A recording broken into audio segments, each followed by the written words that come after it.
Pour comprendre la menace qui s'apprête à fondre sur la population, il faut mesurer la situation de l'URSS et de son maître Joseph Staline. Depuis 1945, l'Union soviétique est une superpuissance. Mais engagé dans la guerre froide face à l'Occident, le petit père des peuples, de plus en plus paranoïaque, craint pour sa vie. Une angoisse nourrie par la méfiance qu'il voue désormais à ses plus proches collaborateurs, y a encore d'une fidélité absolue. Staline est convaincu qu'on veut sa peau. Pour le tyran, l'heure est venue de se trouver de nouveaux ennemis, réels, supposés ou totalement imaginaires, mais son véritable objectif est d'éliminer ses rivaux intérieurs, à commencer par le redoutable Lavrenti Beria, dont le pouvoir immense commence à lui faire de l'ombre. La question à se poser est, jusqu'à où le dictateur rouge est-il prêt à aller pour purger son propre entourage ?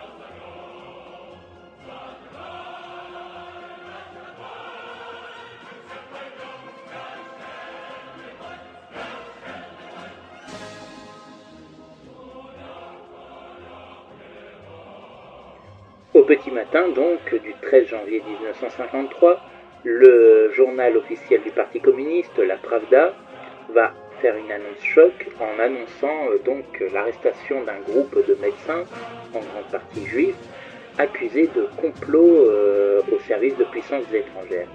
Ces hommes, parfaitement innocents, sont accusés d'avoir ourdi un complot pour empoisonner certains dignitaires du régime, des chefs de l'armée, mais plus grave encore, d'empoisonner le leader soviétique Joseph Staline. Donc le groupe de médecins totalement innocents est arrêté et emmené dans la terrible prison de la Loubianka, où ils sont torturés pour justement extraire leurs aveux pour prouver leur culpabilité. Pendant les interrogatoires, 2 d'entre eux malheureusement trouveront la mort dans des conditions atroces. Certains autres vont avouer de faux aveux, méthode très courante au sein du pouvoir soviétique, et vont reconnaître leur culpabilité. Sur le plan international, les réactions ne vont pas attendre. Dans les pays de l'Ouest, on dénonce la tournure antisémite du pouvoir stalinien, on demande la libération des médecins faussement accusés, et on proteste donc contre les méthodes du pouvoir. C'est notamment le cas en France dans le journal Le Figaro. Mais certains autres journaux, comme l'Humanité, qui au contraire apportent un soutien total aux pratiques du régime de Moscou. Alors, c'est un peu curieux qu'aujourd'hui l'Humanité ne se vante pas d'avoir apporté son appui pour de telles pratiques. Enfin bref. Comment en est-on arrivé là? C'est ça la bonne question. Pourquoi le pouvoir stalinien se décide-t-il à s'en prendre à une communauté qui en a déjà assez bavé comme ça? Nous allons remonter un peu le temps. Nous allons partir du mois d'août 1948. Le 31 août 1948, Andreï Jdanov, le successeur désigné de Staline, trouve la mort dans des conditions assez étranges, ce qui n'est pas vraiment surprenant au sein de l'URSS.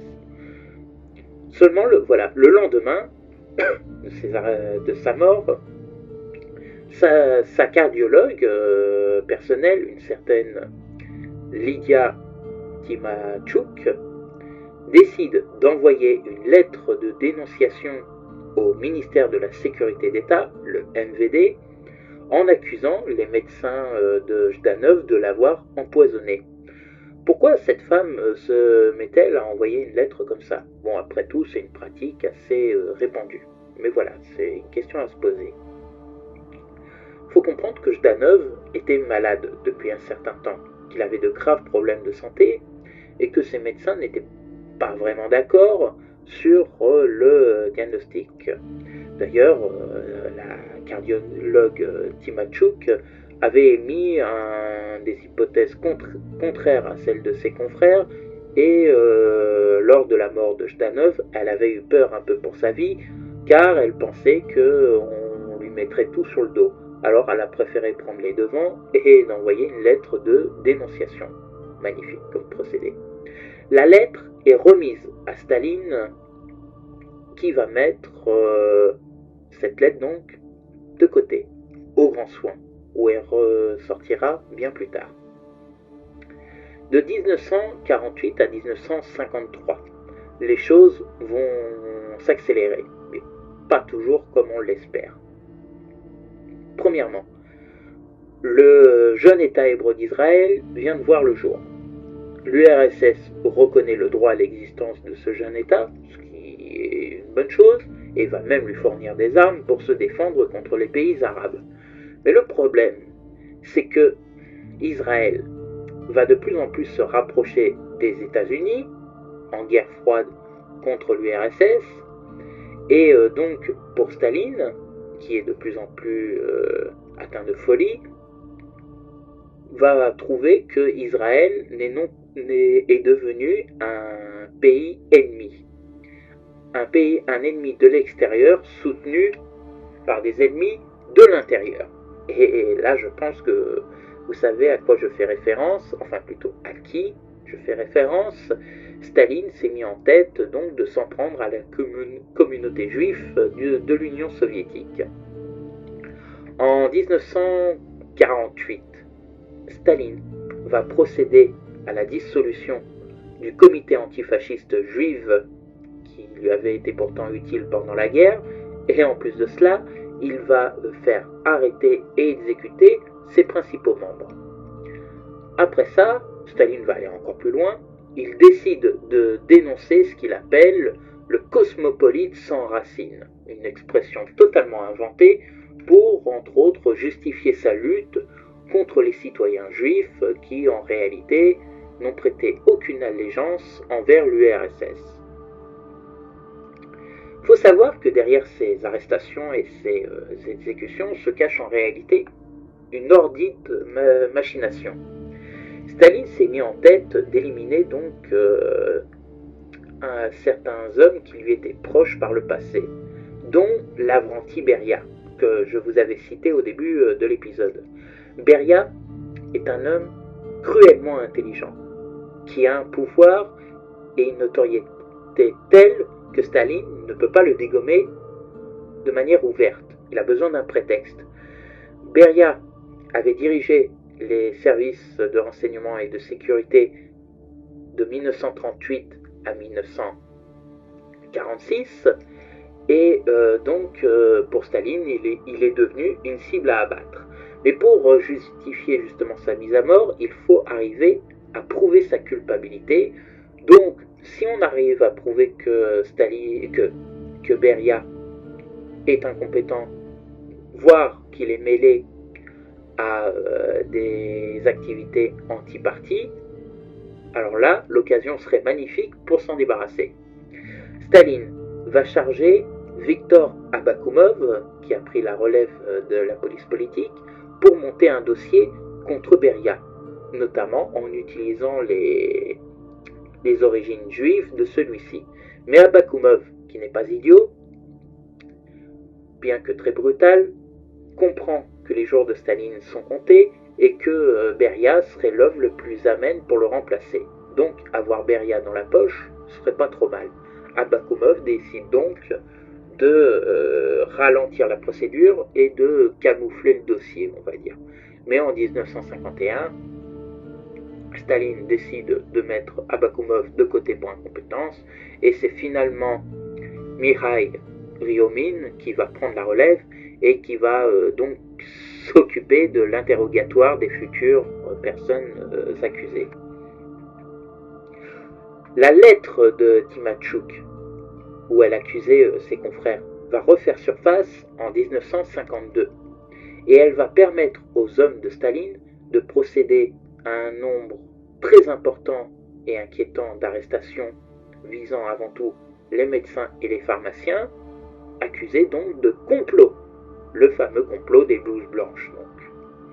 Le problème, c'est que cet acte n'entraîne pas seulement des accusations, il entraîne aussi une certaine paranoïa. Dans la population, maintenant, on se méfie des médecins et des pharmaciens, on ne va plus dans les pharmacies pour prendre son médicament et on ne va plus à l'hôpital pour consulter un médecin. Au risque soit d'être au mieux empoisonné ou au pire accusé de complicité. Donc voilà, voyez un peu la tournure que ça prend. Mais en plus de cela, des rumeurs commencent à apparaître dans les rues de Moscou où une nouvelle purge serait en préparation. Vous vous souvenez sûrement des fameuses grandes purges de 1937-1938, ces terribles purges qui avaient entraîné des centaines de milliers de morts à la suite de procès truqués. Et donc on pense que les arrestations des blouses blanches n'est que le prélude à une nouvelle purge. On parle même d'arrestation et de déportation des citoyens soviétiques juifs vers la Sibérie. En réalité, vous avez compris, toute cette machination n'est que pure foutaise visant à permettre à Staline de se débarrasser d'ennemis totalement imaginaires, mais également de se débarrasser d'un rival potentiel, Beria donc. En début mars 1953, Staline va trouver la mort des suites d'un AVC et, ironie du sort, les seules personnes qui auraient pu l'aider ou le sauver sont ses médecins, mais qui avaient été arrêtés et qui étaient enfermés à la Loubianka. Alors en soi, la folie du dictateur a fini par provoquer sa propre mort. La mort de Staline ne met pas fin directement à l'affaire des blouses blanches, mais déjà, elle permet de donner un certain répit à Beria, et celui-ci donc va profiter de ce répit pour asseoir son autorité. L'un des premiers actes est de faire libérer les personnes accusées de l'affaire des blouses blanches. Non seulement il les fait libérer, mais en plus il va plus loin. Il va faire reconnaître par le journal La Pravda, ce même journal qui les avait accusés en janvier dernier, que leurs aveux avaient été obtenus par la torture. Une première dans l'histoire de l'Union soviétique, car l'État reconnaît officiellement sa faute dans une histoire très grave. La mort de Staline ne permet pas seulement la libération d'un certain nombre d'innocents, elle va permettre à l'URSS de connaître une nouvelle ère, celle de la déstalinisation.